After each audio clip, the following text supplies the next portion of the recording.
Every action-packed Hollywood car chase needs a cinematic ending, and this one is no different. Except of course for our nearly $0 budget. Regardless, join us as we combine lifelike radio-controlled models, cardboard paint, and cookies to create these exciting shots. Yeah, this isn't exactly your average RC channel.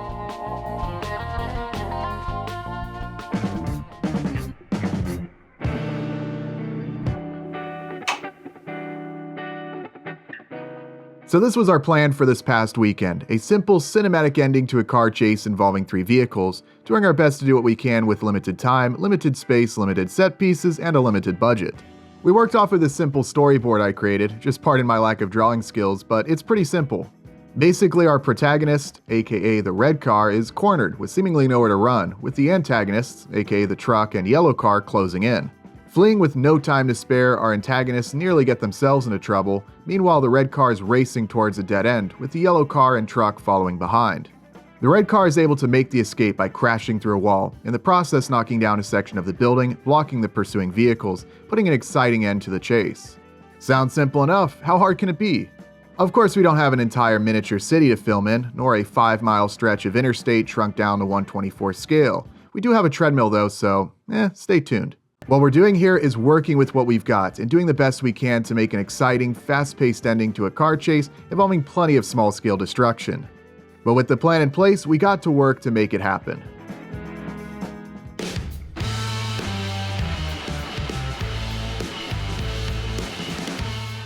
It doesn't get much more iconic than a late 60s Ford Mustang, and the only thing better than a 68 Mustang is the high-performance 68 Shelby GT500 version. This car started out as a 1/25th scale plastic model kit from AMT, but thanks to some 3D printed components designed by yours truly and a little magic from some RC electronics, this car is now fully functional.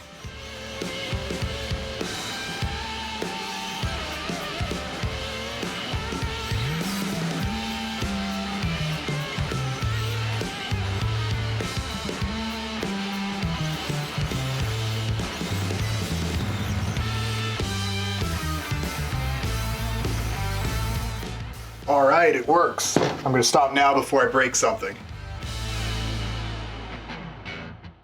Not only is the car a ton of fun to drive, but it also has a fully functional suspension. While it won't perfectly replicate how a real car would move, the suspension will compress when going over bumps or landing a jump, helping add some realism. No fancy driving is required for any of these shots, just a lot of straight line driving through the sets. Fortunately, these tiny cars are a lot more durable than the real thing, since we probably would have wrecked about a dozen of these vehicles trying to get some of these shots. Fortunately, for the most part, we can try things over and over again until we get the result that we want. Whenever possible, we like to film the same scene at least twice, even if we think the first shot looks good, as it's just nice to have extra footage for backup in case we notice something undesirable that we didn't see before. You can never really have too much footage. If you'd like to learn more about this car, check out the playlist linked below in the description. All of the STL files for the 3D printed parts that allowed us to transform this model into a fully functional RC car are available on our Patreon.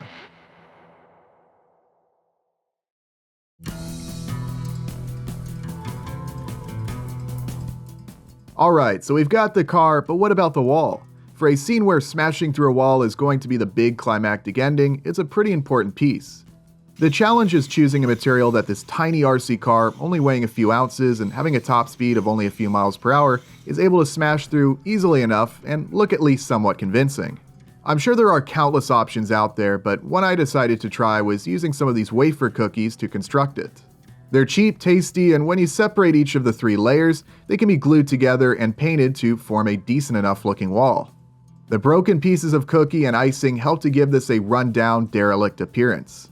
Believe it or not, this isn't my first time experimenting with crashing RC cars through cookies, so I'm pretty confident it should look at least halfway decent. Ideally, I wanted the wall to break into a bunch of small pieces, but you only really get one shot at it, as it's not really something that can be put back together and knocked down over and over again. We'll have a closer look at the results in a bit.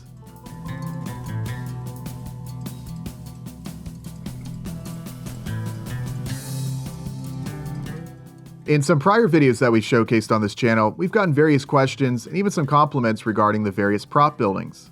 We've been slowly building up this collection over time, usually following shortly after taking delivery of a few Amazon orders.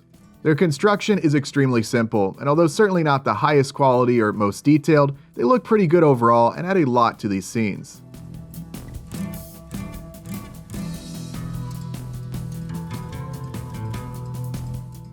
Maybe not exactly photorealistic like the buildings you might find on a highly detailed diorama or model railroad, but I think they sort of have their own charm with a mix of 3D printed doors and windows, which quickly and easily help transform these cardboard boxes into miniature buildings, but they also have various pieces of essentially trash and broken parts that we've just painted and glued onto the sides.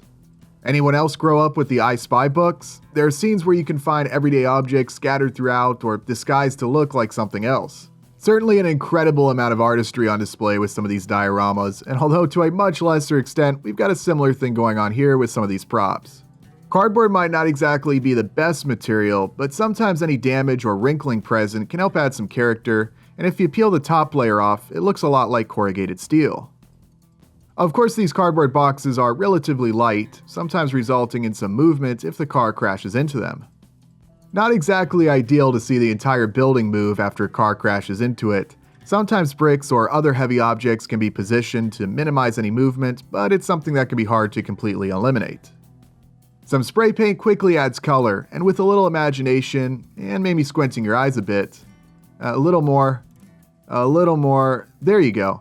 You've got a whole lifelike miniature world for these tiny RC models to tear up.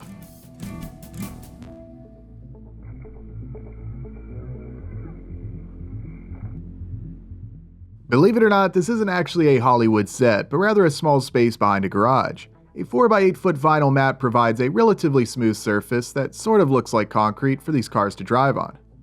Recording outdoors provides great lighting, but it also means dealing with things like wind and bugs. For the first time, we're experimenting with a green screen to attempt to give this footage much more depth, making it look like these cars are racing around in some back alleys of a large city, rather than just a few feet through some cardboard boxes. Some bright green paint on a piece of inexpensive lightweight foam insulation does the trick. Though having no prior experience working with a green screen, there's certainly going to be a learning curve. Using the storyboard as a guide, the buildings are put into position for each scene, making sure to record any footage that requires the soon-to-be-destroyed wall being intact first. It might not look like much from above, but once you get the camera down, it's not looking too bad, although on occasion there are a few little sections that require some touch-up.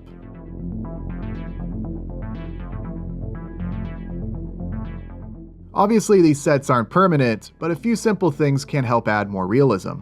Adding various handmade and 3D printed objects along the sides of the alley really helps. Other things like trash, in the form of these small newspapers which were simply printed, cut, and then crumpled up, are an easy way to add detail as well. One final very easy step that I think adds a lot is making the street look more dirty by using a mixture of things like sand and charcoal, which can be ground up into a powder and then spread around.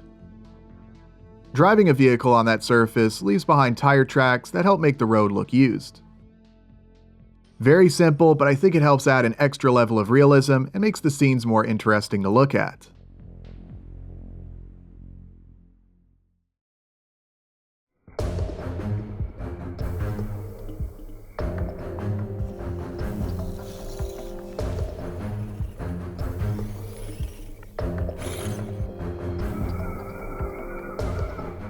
Take after take, using nothing more than a couple of smartphones to slowly build up our collection of footage. Of course, what you're seeing here will be slowed down, which will help these tiny RC models look much more like the real thing. Despite intentionally keeping the plan simple, it can still be hard to get everything right in the first shot. What may equate to a few seconds or less in the final chase can take a lot more time to get right when filming. Sometimes the shots aren't exactly what we wanted or expected, but other times they turn out surprisingly good. Of course, it's not like we're trying to achieve absolute perfection here, nor deluding ourselves into thinking we're the next Michael Bay. We're literally just a couple of guys having some fun with RC cars. I wouldn't necessarily say the wall smash scene was the most difficult, but it was probably ever so slightly more stressful because it was the shot that we really wanted to get right, as we assumed the wall would be toast after one crash, meaning that we get one chance to do it right. Otherwise, it's back to gluing together cookies. As it turned out though, the first smash didn't really destroy the wall, it just sort of turned it into a door. This really wasn't the result we were going for, as we would have preferred to have the wall smash into a bunch of tiny pieces, but it was still pretty cool to watch. We thought we'd use this as an opportunity to glue the wall back together and do a second smash. Overall, a very fun process, but eventually it was time to gather all that footage and edit it into an exciting chase.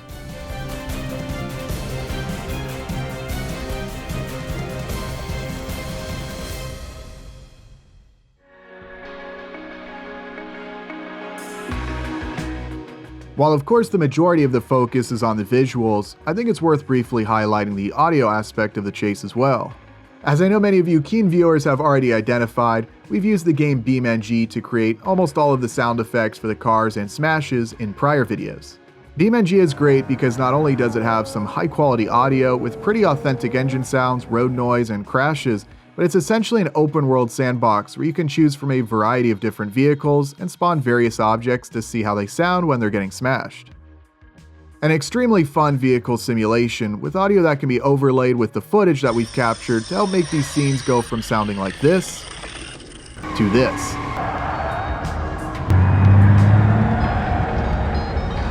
Playing around a little with the audio, such as adding echo and panning it from one side to the other when a car drives across the screen, really elevates the footage. And of course you can't forget about adding some music as well, something that fits the mood.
Hours of work for just about a minute of chase footage. Was it worth it? Heck yeah. This took a while to edit, and having very little experience working with green screens, that was certainly a learning experience and something I'm still figuring out. For static shots like this, it looks pretty convincing, and I love how it's able to transform just a couple feet of alley into a space that looks way longer. Now for moving shots like this, not quite so convincing. In hindsight, shots like this should have probably had at least some props set up in this area here, and then maybe just green screen in the sky with maybe a few buildings in the far distance. I'm sure it's possible to match the movement of the camera to the movement of the background, but that's a little above my pay grade right now. Also, something that I think will really help with these green screen shots is using less detailed backgrounds. For example, this image here was AI generated and matches fairly well with the rest of the scene. A lot of these other shots though were pictures I just grabbed off of Google Earth. Very easy to gather, but then you wind up with this awkward scenario of the images in the background being more detailed than the actual props. Just looks a little strange when you have these super realistic backgrounds with the less detailed props, but it's also kind of funny and charming in a way, and it's not like I'm taking this all too seriously, but it's certainly something to play around with more in the future. Overall, it was a lot of fun, and I'm looking forward to doing some more RC cinematography and seeing what other scenarios we can come up with. I'd like to capture some more footage with these three vehicles, which can then be added to the beginning of the chase scene that you just saw, adding some more build-up and adding additional runtime. Until then though, I certainly hope you found today's video entertaining, and if you want to see more content like this, be sure you're subscribed and hit that thumbs up button. Much like in the prior video, I've got to give a huge shout out to all our patrons and channel members who have contributed monetarily to supporting this channel. While we certainly stayed under budget with this video, it took many hours and quite a few late evenings to get everything recorded and edited, possibly more than I'd like to admit, so thank you all very much for helping me mentally justify all the time I've spent crashing toy cars in the backyard for the internet.